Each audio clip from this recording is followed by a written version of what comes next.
How much is an empire worth in human lives? Is a throne worth the price of a husband, a rival, a stepson, and ultimately a mother? In the glittering, venomous heart of first-century Rome, one woman decided it was. Her name was Agrippina the Younger, and the instrument of her ambition was her son, a 17-year-old boy named Lucius Domitius Ahenobarbus, whom history would come to know by a far more infamous name, Nero. The court of the aging emperor Claudius was not a center of governance. It was a snake pit lined with marble and gold. Every smile concealed a dagger, every banquet was a potential execution, and every whispered rumor could topple a dynasty. Agrippina, a woman forged in the fires of imperial betrayal and exile, navigated these treacherous currents with a predator's instinct. She was the great-granddaughter of the divine Augustus himself, a lineage that gave her a claim to power she believed was her birthright. To secure it, she orchestrated a symphony of death and desire, a masterpiece of political manipulation that would place her teenage son upon the most powerful throne in the known world, unaware that the serpent she was nurturing in the cradle of power would one day turn its fangs upon her. The first obstacle was Valeria Messalina, Claudius's third wife, a woman whose political cunning was matched only by her legendary promiscuity. Agrippina watched from the shadows as Messalina overreached, her plots unraveling in a spectacular public scandal that ended with her execution. With the empress's bed vacant, Agrippina made her move. She was Claudius's niece, a union considered incestuous by Roman law, yet she deployed every ounce of her charm and political capital to overcome this barrier. She seduced the stuttering, scholarly emperor, a man old enough to be her father, convincing him and a pliant Senate that such a marriage was in the state's best interest. Once empress, she moved with chilling speed. She was not merely content to be the wife of a ruler, she intended to be the mother of the next one. Her ambition was a black hole, consuming all light and loyalty around it. She worked tirelessly to undermine Claudius's own biological son, the young and frail Britannicus, a boy who represented a direct threat to her plans. She systematically purged the court of anyone loyal to the old line, replacing them with her own allies.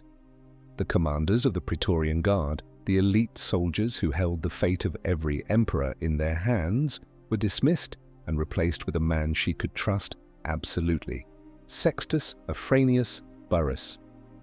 Her son's education was entrusted to the most brilliant philosopher of the age, Lucius Annaeus Seneca, a man she recalled from exile, binding him to her cause with a debt of gratitude he could never fully repay. The stage was meticulously set. Nero, once a peripheral figure, was now everywhere. He was adopted by Claudius, his name changed to Nero, Claudius Caesar Drusus Germanicus. He was paraded before the legions, granted proconsular power, and married to Claudius's daughter, Octavia, a sad and gentle girl who became another pawn in Agrippina's brutal game. The Roman people, weary of Claudius's eccentricities and the scandals of his court, were encouraged to see Nero as the future, a handsome, charismatic youth, a direct descendant of Augustus who promised a return to glory. Agrippina, a master of public relations, crafted an image of a golden family, a stable succession. But behind the marble facade, the final act of her conspiracy was taking shape. Claudius, for all his flaws, began to have second thoughts. He was heard muttering regrets about his marriage and showing renewed affection for his own son, Britannicus. For Agrippina, this was an intolerable risk. The emperor had to die, and it had to be now. The chosen weapon was poison, a method as silent and insidious as the politics of the palace. A dish of mushrooms, one of Claudius's favorite delicacies, was presented to him during a banquet in the autumn of the year 54. Accounts differ on the specifics, but the outcome was brutally effective. The poison, likely derived from the deadly death-cap mushroom, worked slowly, agonizingly. When the emperor seemed to be recovering, Agrippina's accomplice, the court physician, allegedly administered a second dose under the guise of inducing vomiting with a feather dipped in a fast-acting toxin. Claudius was dead before dawn. The palace was sealed. while Agrippina feigned overwhelming grief, clutching Britannicus to her side to keep him from the public eye. Her ally, Burrus, was securing the loyalty of the Praetorian Guard.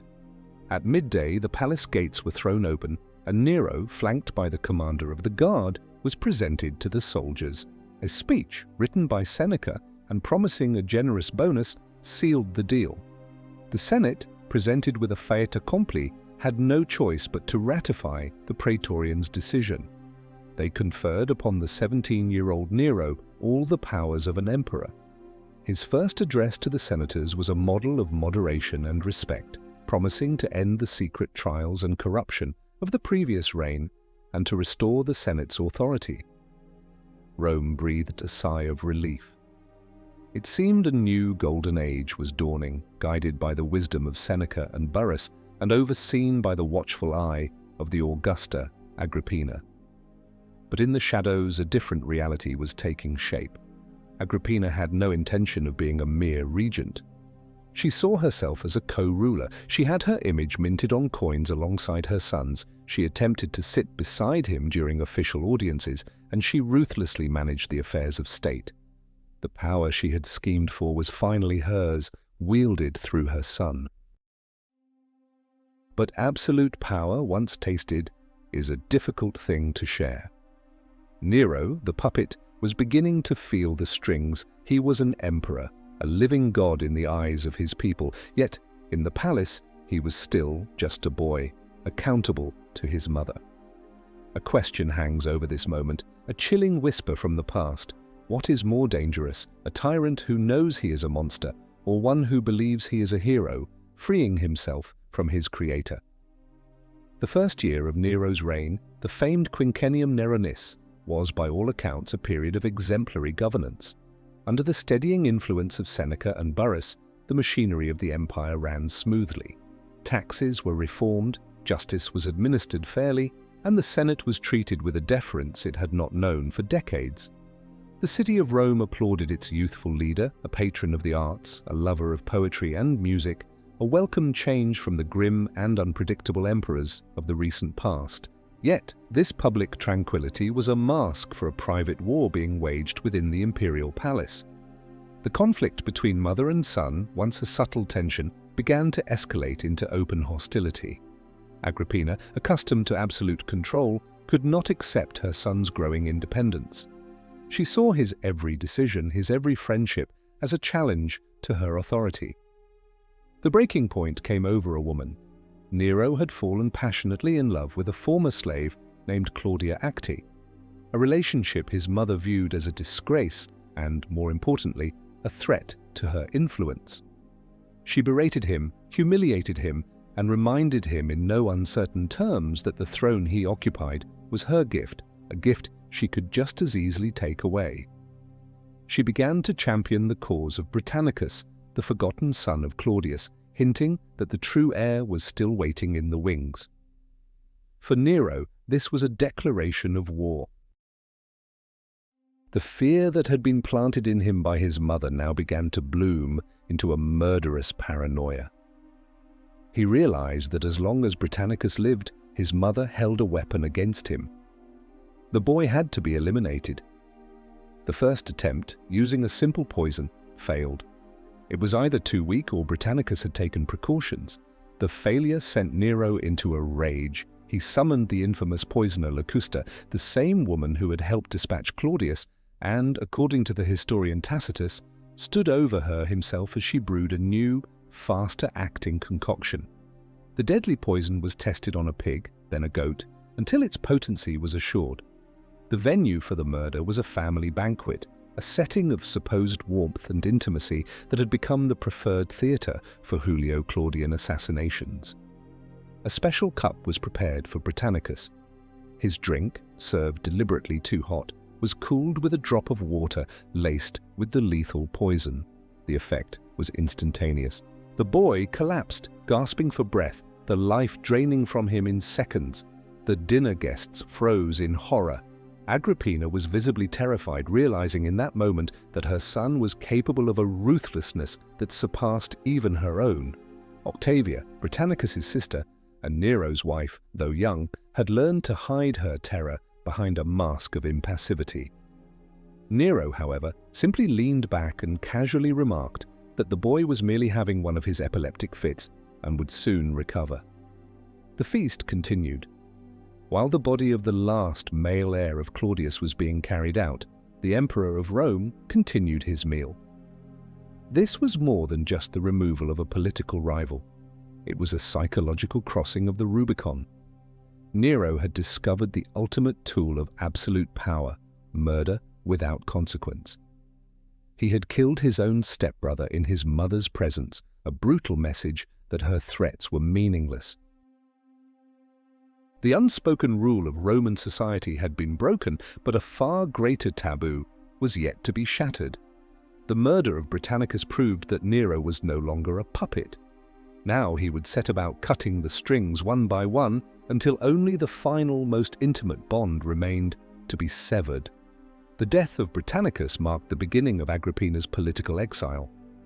She was stripped of her honor guard, forced to move out of the imperial palace, and shunned by the court.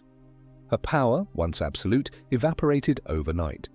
Those who had flocked to her now avoided her, knowing that her friendship was a political death sentence. Yet Agrippina was a survivor. She did not fade into obscurity, but instead became a focal point for opposition to her son, a living reproach to his rule.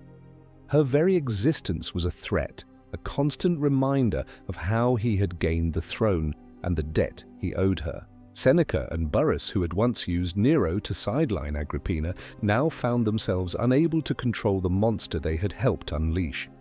The emperor was increasingly falling under the sway of new, more sinister influences.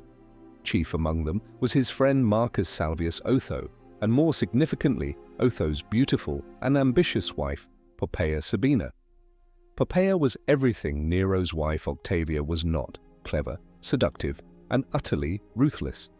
She saw in Nero a path to ultimate power and began to poison his mind against his mother, taunting him, calling him a child, still tied to Agrippina's apron strings, and whispering that he could never truly be emperor, could never marry her, as long as his mother lived.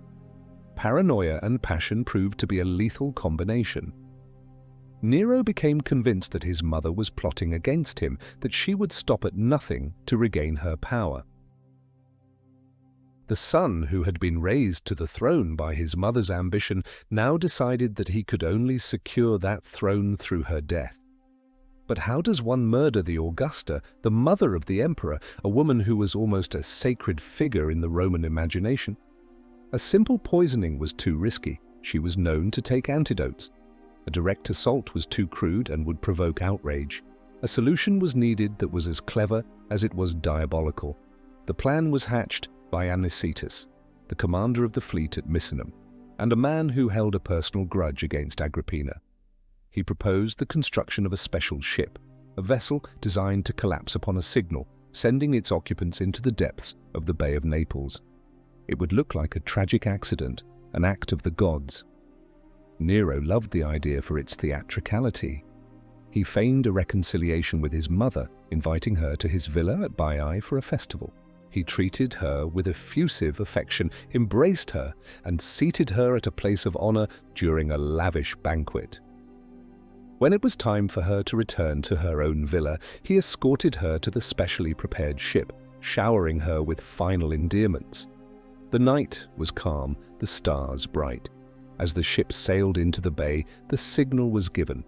The lead-weighted canopy above Agrippina's couch was designed to crash down and crush her, but the couch itself was too sturdy and protected her. Then the mechanism to break the ship apart was activated, but the collapse was not as swift or total as planned. In the chaos that ensued, Agrippina's attendants panicked. One of them, crying out that she was the emperor's mother in a desperate bid to be saved, was immediately bludgeoned to death by the assassin's oars. Agrippina, however, remained silent. Wounded but alive, she slipped into the dark water and, with the steely resolve that had defined her life, swam until she was picked up by a small fishing boat. She had survived. She knew now with absolute certainty what her son had intended. She understood that a failed murder attempt was not an end, but merely a prelude. The most terrifying thought for any person is that someone you love wants you dead. For Agrippina, that person was the son for whom she had sacrificed everything. What do you think is the ultimate betrayal? A mother's ambition that dooms her son, or a son's cruelty that erases his mother? Write a comment with your opinion, choosing between the unforgivable ambition and the monstrous cruelty. Agrippina's survival threw Nero into a state of blind panic. The news of the failed plot reached him at his villa, and the carefully constructed facade of the sophisticated artistic ruler shattered, revealing a terrified young man convinced that his formidable mother would now march on Rome at the head of the praetorians and expose him to the world. He summoned Seneca and Burrus, waking them in the middle of the night. The two old advisors, the architects of his reign, were speechless. They had long wanted to neutralize Agrippina's political influence, but they had never envisioned matricide. For a long while, a heavy silence filled the room. They understood that to condemn the act was to condemn the emperor, a choice that would mean their own deaths. To condone it was to become accomplices to one of the most heinous crimes imaginable. According to Tacitus, it was Seneca who finally broke the silence, turning to the military man, Burrus, and asking if the praetorians could be ordered to carry out the execution. Burrus refused, stating that the guard was loyal to the memory of Germanicus, Agrippina's father, and would never harm his daughter. He grimly added, however, that the task should be finished by the man who had started it, Anicetus. Anicetus, the fleet commander, had no such scruples. His own life was on the line. If Agrippina survived, his role in the plot would be exposed. He eagerly accepted the commission. The die was cast. The pretense of an accident was abandoned for the brutal certainty of the sword. The story of Agrippina's ambition was about to reach its bloody final chapter, written by the son she had created. A detachment of sailors and marines, led by Anicetus, surrounded Agrippina's villa. They broke down the doors and swarmed into the house, seizing slaves and scattering all who stood in their way. Agrippina was in her bedroom, reclining on a couch, with only a single maidservant by her side. When she heard the commotion, her maid fled. "Do you too desert me?" she called out after her. Then the assassins burst into the room. Anicetus was flanked by a captain and a naval centurion. They surrounded her bed. At first, she tried to face them down with the imperial authority that was her birthright, telling them that if they had come to inquire about her health, she was fine, and if they had come to commit a crime, she would not believe her son had ordered it. They responded with silence, drawing their weapons. The centurion raised his sword. Understanding that her end had come, Agrippina reportedly bared her abdomen and cried out, "Strike here, in the womb that bore such a monster." She was stabbed repeatedly and died on the floor of her villa. The murder was savage, personal, and profoundly symbolic. In that moment, Nero did not just kill his mother, he killed the last vestige of the system of obligations and familial piety, the pietas, that was the theoretical bedrock of Roman society. He severed his own past. The crime was so monstrous, so contrary to nature, that it would forever define him. In the eyes of many Romans, this was the point of no return, the moment the promising young emperor truly became a monster. He had broken the ultimate taboo. News of the deed was carried back to Nero. His reaction was not one of triumph, but of terror and psychological collapse. The ancient sources say he spent the rest of the night in a state of horrified shock, sometimes silent and paralyzed, sometimes leaping up in a panic, waiting for the dawn as if it were his own judgment day. The reality of what he had done washed over him. He had murdered the woman who gave him life, the daughter of the beloved hero Germanicus. How could Rome ever forgive him? How could he face the Senate? How could he face himself? The story that was concocted for public consumption was a masterpiece of cynical propaganda, likely crafted by the pen of Seneca. A messenger was dispatched to the Senate with a letter from the emperor claiming that Agrippina had been discovered in a plot to assassinate him and, when her conspiracy was uncovered, had taken her own life. To bolster the claim, a sword was planted near the body of one of her freedmen. The Senate, a body long practiced in the art of sycophantic survival, played its part to perfection. They did not question the absurd story. Instead, they fell over each other to offer thanks to the gods for the emperor's salvation. Public prayers were decreed, festivals were held, and congratulations were sent to Nero for surviving the treachery of his own mother. It was a grotesque charade, and everyone knew it. Rome was in a state of shock, but no one dared to speak the truth. This hypocrisy was perhaps more corrosive than the crime itself, demonstrating that the entire political system was now complicit in the emperor's depravity.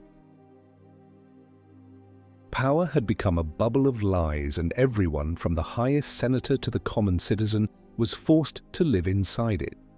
When Nero finally returned to Rome, he was terrified of the reception he would receive. He expected silent streets, accusing glares, and the cold contempt of the aristocracy. Instead, he was greeted by cheering crowds. The people, perhaps relieved that the period of intense political infighting was over, or simply eager to curry favor with the emperor, welcomed him as a triumphant hero. This reception had a profound effect on Nero. The guilt and fear that had haunted him began to recede, replaced by a new and intoxicating feeling, a sense of absolute impunity. He had committed the most unspeakable crime and had been celebrated for it. He had stared into the abyss, and the abyss had applauded. This was the moment his psychological balance tipped permanently. If he could get away with matricide, what couldn't he get away with? The moral checks and balances that constrain most human beings were now gone. He was free, free from his mother, free from fear, free from guilt, free from the judgment of the Roman people. It was the most dangerous kind of freedom imaginable, the freedom of a god who owes no one any explanation. The murder of Agrippina was not the end of a story, but the beginning of a new one. It was the prologue to a reign of terror, spectacle, and madness that would culminate in a catastrophe that would scar the city of Rome forever. Having remade his own family in blood, Nero would soon decide to remake the city itself in fire. The years immediately following Agrippina's death saw Nero indulge his personal passions with increasing abandon. He divorced the blameless Octavia, and after exiling her, had her executed on trumped-up charges of adultery. He was then free to marry the woman who had helped orchestrate his mother's downfall, the beautiful Poppaea Sabina. He spent lavish sums on festivals, games, and public works, winning the affection of the common populace, even as he earned the growing contempt of the old aristocracy. He scandalized the elite by participating in chariot races and, even more shocking for a Roman emperor, performing on stage as a singer and musician, accompanied by his lyre. For the traditional Roman mindset, this was an unforgivable degradation of his office. An emperor was a general, a judge, a high priest, not a public entertainer. But Nero cared little for their opinions. He craved adoration, the roar of the crowd, the applause that confirmed his genius. Yet beneath the surface of this festival state, a deeper, more destructive megalomania was taking root. The city of Rome, a chaotic and sprawling metropolis of narrow, winding streets and densely packed wooden tenements, offended his aesthetic sensibilities. He dreamed of a new city, a grander, more beautiful capital that would be worthy of his name, Neropolis. But to build a new city, the old one must first be cleared away. In the hot, dry summer of the year 64, he would get his wish in the most terrifying way imaginable. The fire started on the night of July 19th in the shops surrounding the Circus Maximus, Rome's great chariot racing stadium.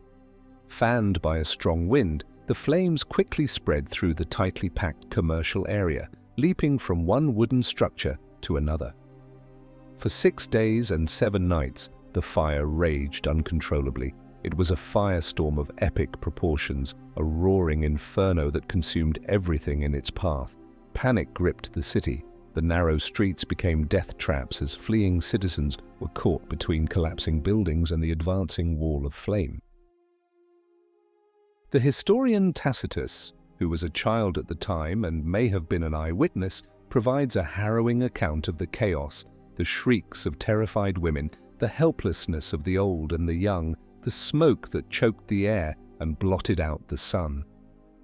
Of the 14 districts of Rome, 3 were completely wiped out, and 7 others were left as smouldering ruins. The heart of the ancient city, with its centuries-old temples, public buildings, and priceless works of art, was reduced to ash and rubble. Thousands died, and hundreds of thousands were left homeless, their lives and livelihoods destroyed in a matter of days. Rome, the eternal city, the caput mundi, had been brought to its knees by an enemy it could not fight. Where was Nero during this cataclysm?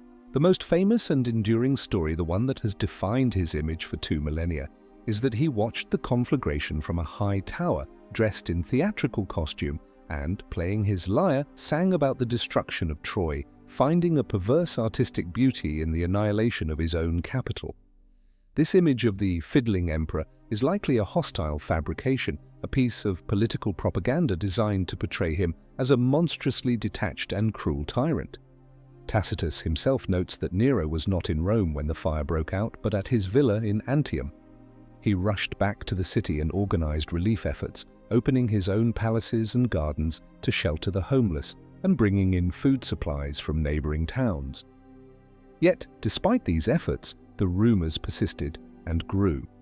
The people of Rome, traumatized and desperate for someone to blame, began to whisper that the fire was no accident.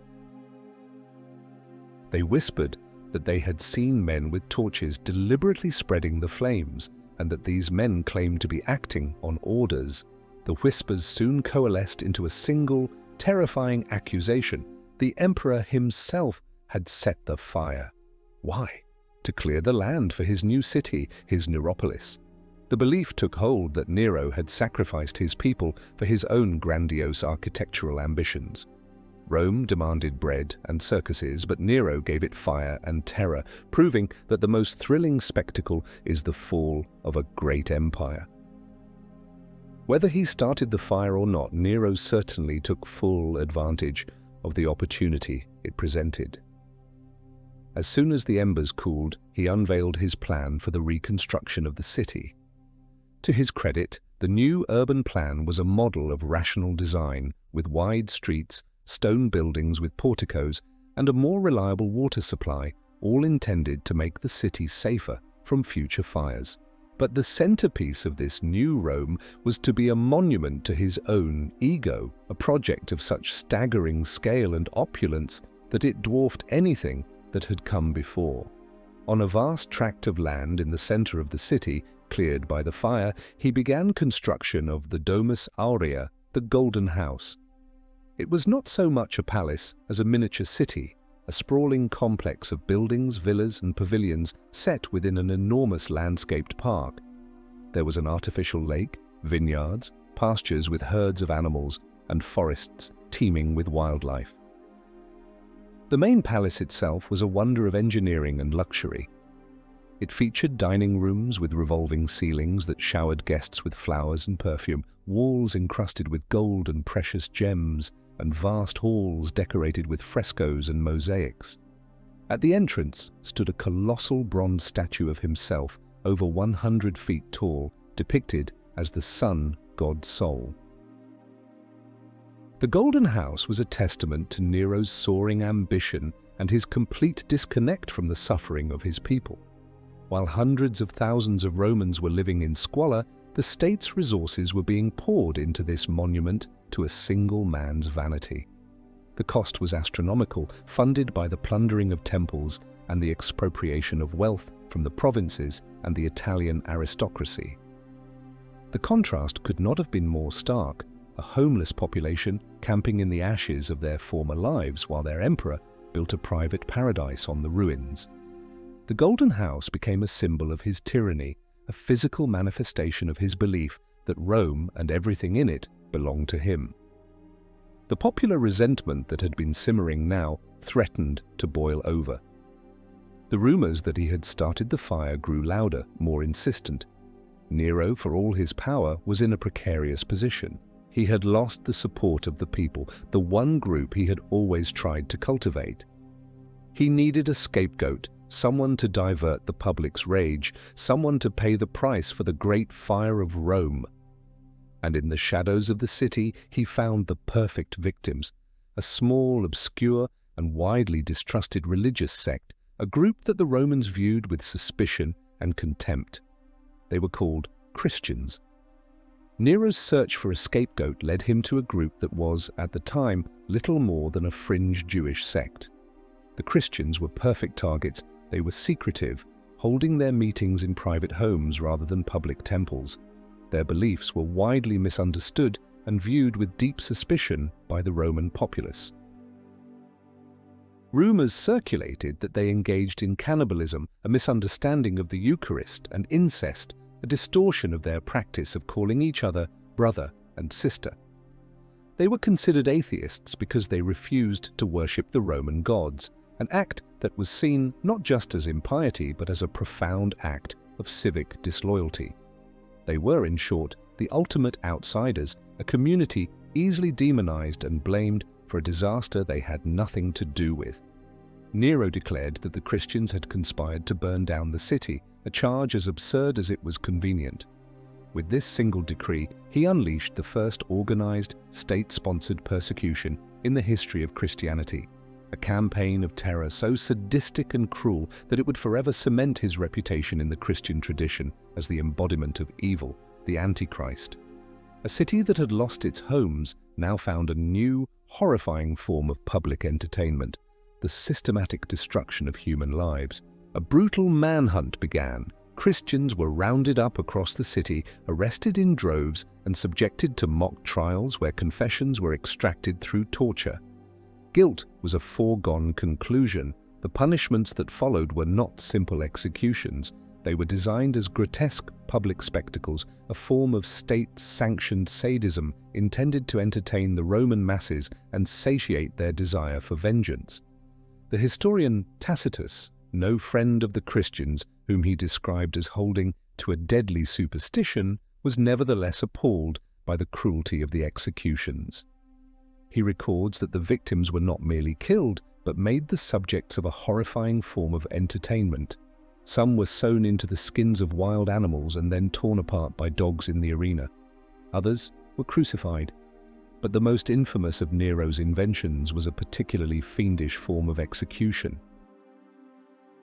Christians were tied to posts in his imperial gardens, their bodies coated with pitch and tar, and then set ablaze. These human torches, the tunica molesta, were used to illuminate his nighttime garden parties. As his victims screamed in agony, their burning bodies lighting up the darkness, the Emperor of Rome would reportedly mingle with the crowds, sometimes driving his chariot among them, savoring the spectacle he had orchestrated. This campaign of terror had a paradoxical effect. While it was intended to destroy the fledgling Christian community, the extraordinary courage and faith displayed by the martyrs in the face of unspeakable suffering left a deep impression on some of those who witnessed it. Tacitus himself notes that despite their supposed guilt, a feeling of compassion arose for the victims, who were being sacrificed not for the public good, but to glut one man's cruelty. The persecution gave the Christian Church its first great heroes and martyrs, including, according to tradition, its two most important leaders, the apostles Peter and Paul. Peter was said to have been crucified upside down, deeming himself unworthy to die in the same manner as Christ, while Paul, as a Roman citizen, was granted the privilege of being beheaded. The blood of the martyrs, as the early Christian writer Tertullian would later say, became the seed of the Church. Nero, in his attempt to extinguish a new faith, had inadvertently given it a powerful creation myth, forging its identity in the fires of persecution. His cruelty gave the Christians a story of suffering and redemption that would resonate through the ages, transforming a minor sect into a world religion. He had tried to cast them as villains, but in the grand narrative of Western history, they became the heroes, and he, the ultimate villain. A tyrant needs a scapegoat to deflect the people's rage. Was Nero's choice of the Christians a stroke of evil genius or a desperate act of a cornered man? Tell us below if you think it was pure malice or panicked calculation. With the ashes of Rome cleared and the blood of the Christians washed from the streets, Nero's narcissism, no longer constrained by any external force, swelled to monstrous proportions. He became convinced that his true calling, his divine gift to humanity, was not in governance but in art. He was, in his own mind, the greatest poet, the greatest singer, and the greatest lyre player the world had ever known. His private performances for fawning courtiers were no longer enough to satisfy his ego. He yearned for a larger stage, for the adoration of the masses. In the year 65, he made his public debut as a performer at the games he instituted in Rome, the Neronia. The emperor of the Roman world, the descendant of Augustus, mounted a public stage, lyre in hand, and sang for the assembled crowd. For the Roman aristocracy, this was the ultimate humiliation. An emperor performing for public applause was no better than a common actor or a prostitute selling his dignity for the fleeting approval of the mob. It was a violation of every Roman ideal of gravitas and decorum. But to show displeasure was to risk death. Attendance at the emperor's performances was mandatory for the senatorial and equestrian classes. They were forced to sit for hours on end, listening to his mediocre singing, forbidden to leave the theatre, even for the most urgent personal needs. Tacitus records stories of men feigning death simply to be carried out of the theatre and escape the ordeal. To ensure that his genius was properly appreciated, Nero organized a special corps of some 5,000 young men, the Augustians. Their job was to attend all of his performances and lead the applause, creating a carefully orchestrated symphony of adulation. They were trained in different styles of clapping, the brick, the tile, the bee swarm, to create the illusion of a spontaneous and overwhelming ovation. The entire affair was a grotesque farce, a theatre of power where the audience was held hostage, forced to participate in the emperor's delusion. Yet Nero, insulated by his own vanity and the sycophancy of his court, believed it all. He saw the forced applause as genuine acclaim, the coerced praise as proof of his unparalleled talent.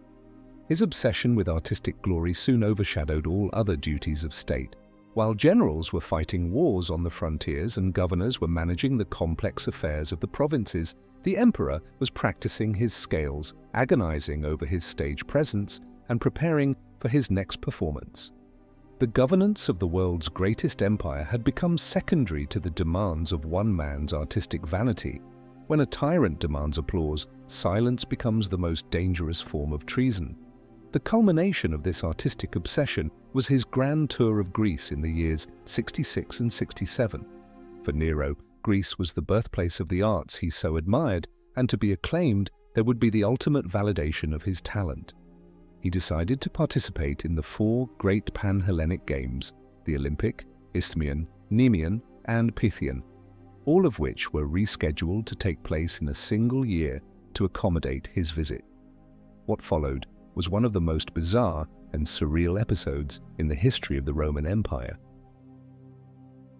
The Emperor of Rome traveled from city to city, not as a conqueror, but as a competitor. He competed in musical contests, theatrical performances, and even chariot races. The outcomes were, of course, a foregone conclusion. No judge would dare to declare the Emperor of Rome the loser. He was awarded the victory in every single event he entered, accumulating a staggering 1,808 victory wreaths. The most farcical moment came at the Olympic Games, where he competed in a 10-horse chariot race. During the race, he was thrown from his chariot and was unable to finish. Nevertheless, the judges, with impeccable political foresight, declared him the winner on the grounds that he surely would have won had he not had his little accident. Nero returned to Rome not with the spoils of war, but with a collection of victory crowns. He celebrated a grand triumph, a ceremony traditionally reserved for generals who had won major military victories. But Nero's triumph was a celebration of his artistic conquests in Greece. He rode into the city on the same chariot Augustus had used, dressed in a purple robe and a Greek cloak spangled with gold stars, a victory wreath on his head and another in his right hand. The procession was a surreal parade of his artistic achievements, with placards listing the contests he had won and the titles he had been awarded. For the hardened soldiers of the legions and the proud Roman aristocracy, this spectacle was the final straw. The emperor had abandoned all pretense of Roman dignity. He had become a caricature, a stage king, a Greekling who had forgotten what it meant to be a Roman. While Nero was busy collecting trophies in Greece, a far more serious drama was being rehearsed back in the villas and council rooms of Rome. The patience of the Roman elite had finally run out. They had endured his murders, his confiscations, and his sacrilege. But to be ruled by a man they considered a buffoon was an indignity they could no longer tolerate. The contempt that had been simmering for years was about to ignite into a full-blown conspiracy. The actor-emperor would soon find himself the protagonist in a real-life tragedy of betrayal and steel. While Nero played the artist in Greece, the real drama, a tragedy of steel and betrayal, was being rehearsed in the senatorial villas of Rome. The discontent among the upper echelons of Roman society had been festering for years, fueled by the emperor's purges, his exorbitant spending, and his scandalous public performances. This widespread resentment finally coalesced into a specific plot, the most significant conspiracy of his reign, led by a popular and charismatic senator named Gaius Calpurnius Piso. The Pisonian conspiracy of the year 65 was not a small cabal of disgruntled nobles. It was a broad-based movement that included senators, equestrians, and, crucially, high-ranking officers of the Praetorian Guard, including one of its prefects, Faenius Rufus. The plan was to assassinate Nero during the games at the Circus Maximus and then proclaim Piso as the new emperor. The plotters were a diverse group, motivated by a mix of noble ideals and personal ambition. Some, like the philosopher Seneca's nephew, the poet Lucan, genuinely believed they were acting to restore the Roman Republic. Others simply wanted to replace one emperor with another who would be more favorable to their interests. The conspiracy represented a critical mass of elite opposition, a sign that Nero's regime was beginning to fracture from within. The conspiracy was vast, involving dozens of individuals, which made it powerful but also vulnerable. The secret was held for months, a testament to the depth of the hatred for Nero. The assassination was planned down to the last detail. A senator named Scaevenus, who had demanded the honor of striking the first blow, had taken a consecrated dagger from a temple and sharpened it for the occasion. The Praetorian officers were ready to escort Piso to the guard's camp to be acclaimed emperor. Everything was in place for the coup d'état. But on the very eve of the planned assassination, the plot unraveled. A freedwoman named Epicharis, who was privy to the conspiracy, tried to recruit a naval commander into the plot. Fearing betrayal, she only gave him vague details, but it was enough. The commander reported what he had heard, and Epicharis was arrested. Despite being subjected to the most horrific tortures, she refused to name any of her fellow conspirators. The plot might still have held, but then came a fatal act of sentimentality. The senator Scaevenus, on the day before the attack, made his will, gave lavish gifts to his slaves, and ordered the ceremonial dagger to be sharpened. One of his slaves, named Milicus, grew suspicious. Tempted by the promise of freedom and a vast reward, Milicus went to Nero and revealed everything he knew and suspected. The conspiracy was exposed. Nero's reaction was one of pure, unadulterated terror. The discovery that so many of those closest to him, including the commander of his own bodyguard, wanted him dead shattered his self-delusion and plunged him into a state of violent paranoia. He unleashed a wave of repression so swift and merciless that it dwarfed all his previous acts of cruelty. A tribunal was established in the imperial gardens, presided over by Nero himself and his new brutal Praetorian prefect, Tigellinus. A reign of terror descended upon Rome. Arrests were made day and night. The city was filled with the tramp of soldiers' boots and the sound of weeping families. Torture was used freely to extract confessions and, more importantly, the names of other conspirators, real or imagined. No one was safe. A mere accusation, a whispered rumor, was enough to warrant a death sentence.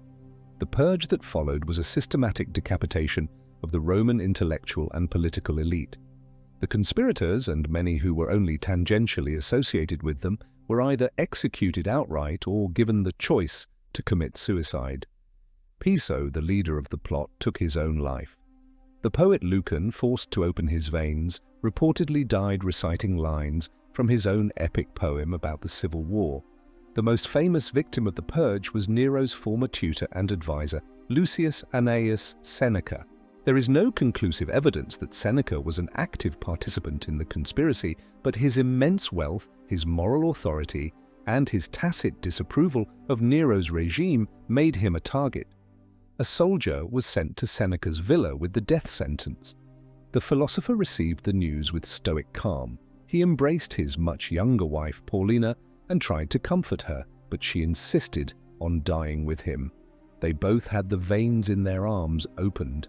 Seneca's death, however, was slow and agonizing. Due to his age and frugal diet, his blood flowed too slowly. He had to have the veins in his legs and behind his knees opened as well. Still he lingered. To hasten the end, he took a dose of poison, but it had little effect. Finally, he was placed in a hot bath where he was suffocated by the steam, dictating his final philosophical thoughts to his secretaries to the very end. His death, a model of stoic courage in the face of tyranny, became a final, silent rebuke to his former pupil. The Pisonian conspiracy, which had been intended to liberate Rome, had instead provided the tyrant with the perfect excuse to annihilate his remaining opponents. The Senate was decimated, its most independent voices silenced forever. Rome was now a city cowed into submission, ruled by fear and a network of informers. Nero had eliminated all opposition at home, but in doing so he had fatally weakened the state. While he was busy purging the best men of Rome on the distant frontiers of the empire, the real fires of rebellion were beginning to ignite. Nero's preoccupation with his artistic career and the brutal suppression of dissent in the capital had created a dangerous power vacuum in the provinces.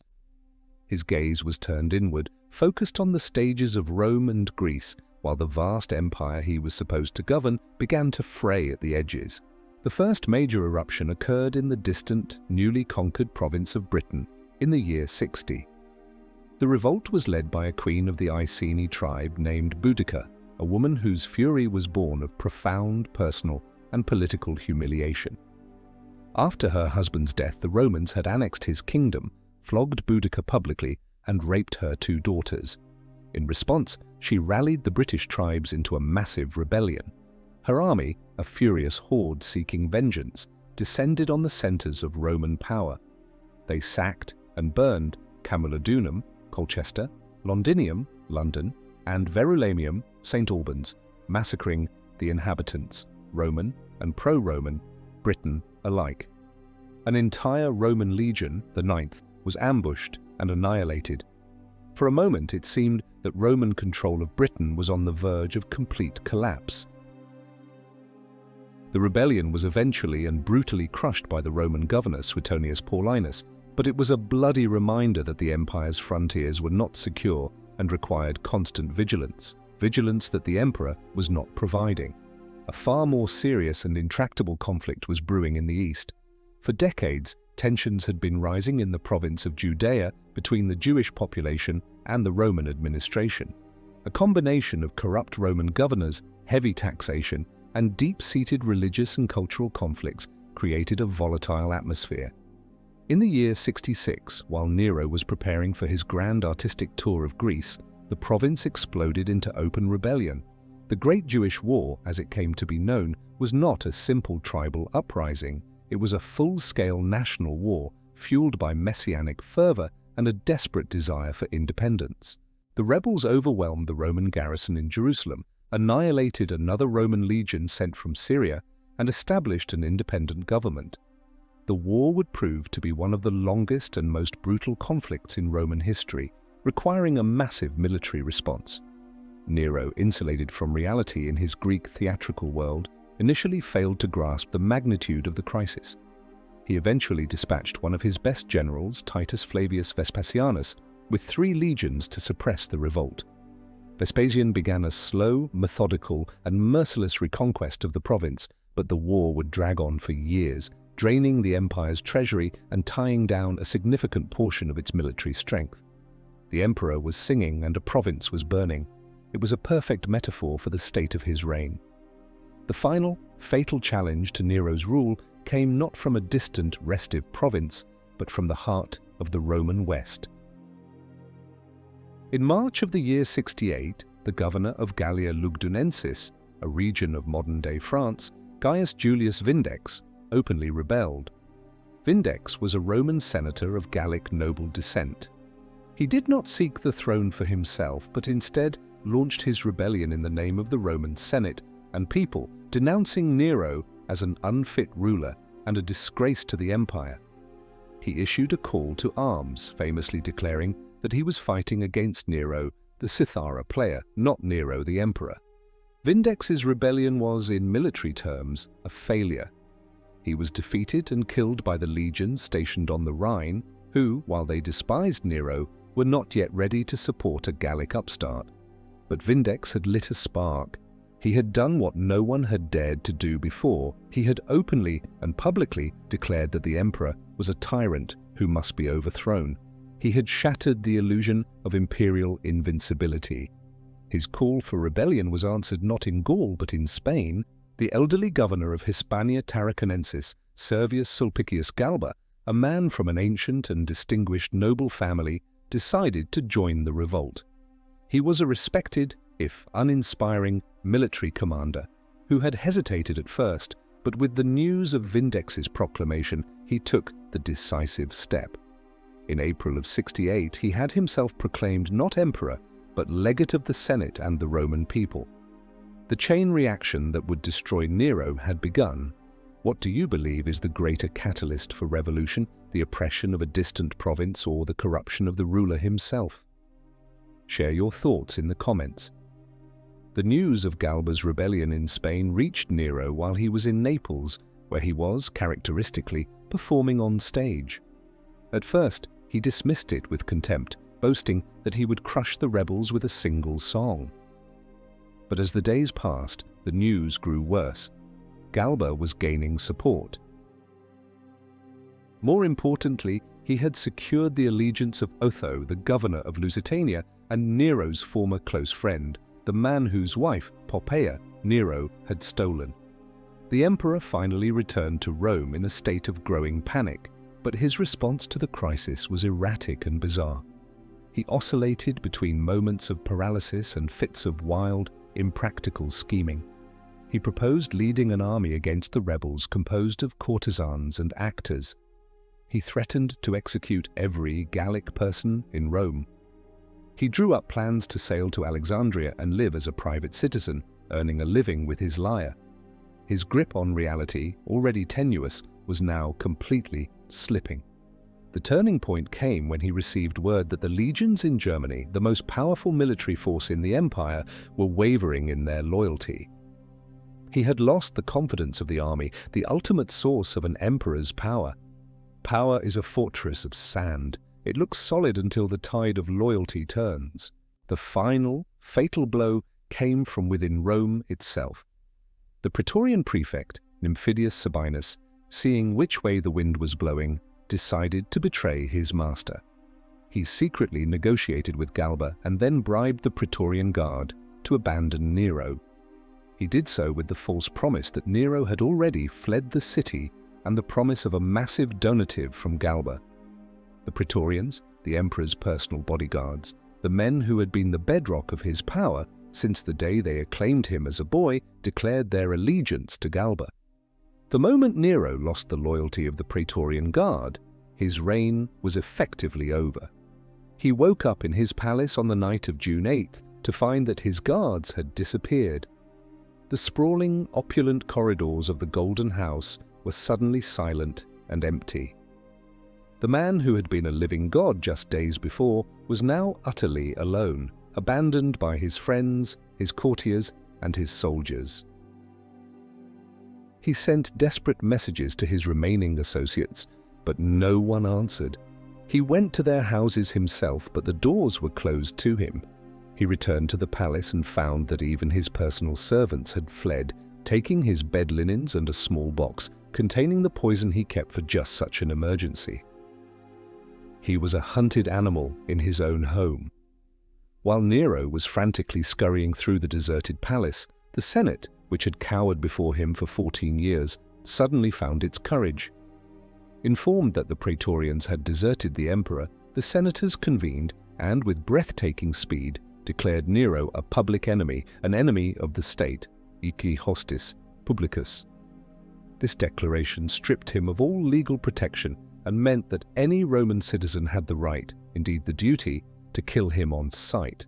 They sentenced him to the traditional Roman punishment for treason, to be stripped naked, his head locked in a forked stick, and then to be beaten to death with rods in the public forum. The transition was brutally swift.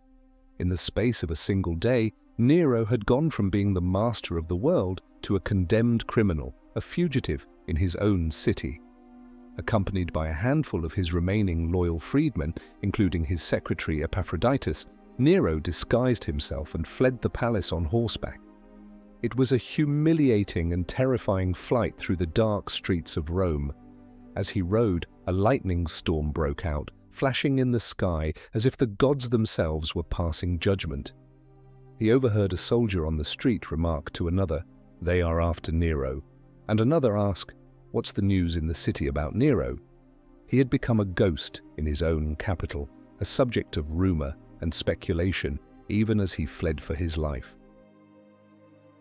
His destination was a small, modest villa owned by one of his freedmen, located a few miles outside the city. It was a pathetic refuge for a man who had built the Golden House. To avoid being seen, he had to dismount and make his way through a thicket of reeds and bushes, crawling on his hands and knees over a path covered with thorns. He hid in a sandpit while his freedman prepared the villa. When he was finally able to enter the house, he refused the offer of bread and would only drink a little lukewarm water. The final hours of his life were a miserable spectacle of fear, self-pity, and indecision. He knew he was trapped. He could hear the sound of horsemen approaching, the squadron sent by the Senate to arrest him and carry out his execution. He ordered his companions to dig a grave for him, to the exact dimensions of his body, weeping all the while and lamenting his fate. He kept repeating the same phrase over and over, a line that perfectly captured his tragic, narcissistic delusion. Qualis artifex pereo. What an artist dies in me. He was facing a brutal and humiliating death, the collapse of his entire world, and his primary concern was for the loss of his own supposed artistic genius. It was the ultimate testament to a life lived in a solipsistic fantasy. Even on the threshold of death, his nerve failed him. He held a dagger to his throat but could not bring himself to make the final thrust. He begged one of his companions to kill himself first, to show him how it was done. He paced back and forth, berating himself for his cowardice. The sound of the approaching horsemen grew louder, their hoofbeats drumming out the final seconds of his life. There was no more time for hesitation. To be captured meant facing the horror of the public execution decreed by the Senate. At the very last moment, as the soldiers were about to burst in, Nero placed the dagger to his throat. His hand still wavered. It was his loyal secretary Epaphroditus who provided the final impetus, pushing his master's hand and driving the blade home. A centurion rushed in just as Nero was taking his last breath. He tried to stanch the bleeding, pretending he had come to help. The dying emperor looked up at him and whispered his final words. "Too late. This is fidelity." Then he was dead. His eyes glazed over and bulged in their sockets, a sight, according to Suetonius, that horrified all who saw it. The reign that had begun with the poisoning of a doddering old man ended in a squalid villa with the pathetic, assisted suicide of a 30-year-old tyrant. The artist was dead. The curtain had fallen on the tragedy of Nero. Nero's death did not bring peace to the Roman world. It created a power vacuum that plunged the empire into its first major civil war in a century. The year 69 is known as the Year of the Four Emperors, a bloody and chaotic period in which four different men, Galba, Otho, Vitellius, and finally Vespasian claimed the throne, each backed by his own legions. For a year, Roman armies fought not against foreign enemies but against each other. The city of Rome itself was besieged and captured twice. The stability and peace of the Augustan era, the Pax Romana, was shattered. The death of the tyrant, far from solving Rome's problems, had unleashed the furies of civil war, demonstrating that the system itself was deeply flawed.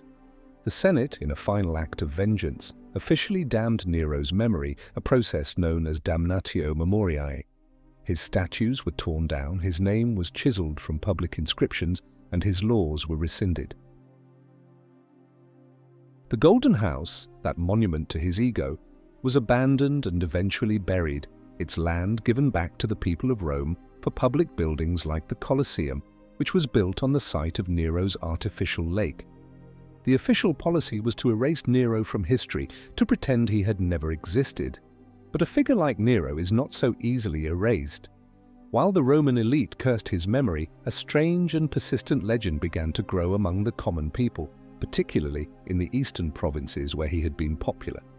This was the myth of Nero redivivus, Nero reborn. Rumors spread that Nero had not actually died, that he had escaped his enemies and fled to the east, to the Parthian Empire, and that he would one day return at the head of a mighty army to reclaim his throne and take revenge on his enemies. For decades after his death, this belief persisted. Several impostors or pseudo-Neros appeared, men who bore a resemblance to the late emperor or who could play the lyre. They gathered followers and caused considerable unrest until they were captured and executed. The persistence of this myth reveals a complex truth about his reign. For all his cruelty to the elite, Nero had often courted the favor of the common people with his lavish games and public works. For some he was not a tyrant, but a populist hero, a patron who had been brought down by a conspiracy of greedy senators. His ghost haunted the Roman imagination, a symbol of a turbulent and bloody age. Ultimately, Nero's true legacy lies not in the buildings he constructed or the wars he fought, but in the powerful and enduring symbol he became. Through the lens of Christian writers, he was transformed into the ultimate persecutor, the Antichrist, a figure of pure demonic evil. For political philosophers, he became the archetypal tyrant, the textbook example of how absolute power, divorced from morality and restraint, inevitably leads to madness and destruction. His story is a timeless cautionary tale. It is the story of how a system can fail, how the institutions designed to check power can instead become its enablers. It is the story of how a spoiled, narcissistic youth placed in a position of unlimited authority can devolve into a monster, dragging an entire empire down with him. Nero did not create his era alone.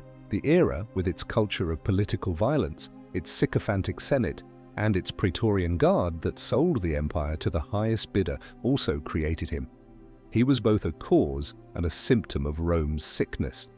The final verdict of history is that Nero was not just a madman who happened to be an emperor.